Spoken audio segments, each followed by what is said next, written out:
Welcome to Man Does Tech, where I solve the problems you didn't even know you had. You begin by confirming which Google account controls the YouTube channel, because changing the associated Gmail requires owner-level access. Sign into YouTube Studio, then go to Settings and Permissions. Make sure you see Owner or Manager listed. Once done, prepare the Gmail address you want to use and sign into it in another browser or incognito window, so you can accept invites and verify. This step prevents lockouts and speeds the switching process, so don't skip verification before proceeding. Now you add the new Gmail to the channel. In YouTube Studio, open Permissions, click Invite, enter the Gmail address, and assign Manager or Transferable Owner role. You choose why managers can run the channel, transferable owners can become primary. Make sure the invited account accepts the email invitation promptly.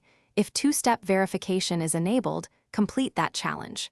After acceptance, wait required ownership transfer windows.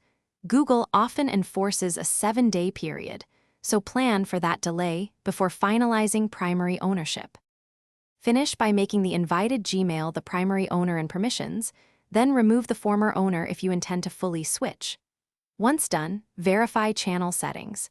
Billing, linked Google services, channel verification badges, and content access all reflect the new Gmail. If something goes wrong, clear browser cache, try the process in incognito, and ensure both accounts can receive Google verification codes. If ownership transfer fails, use Google Account Recovery or wait the enforced transfer period before retrying. Thanks for watching. If you found this helpful, don't forget to like and subscribe.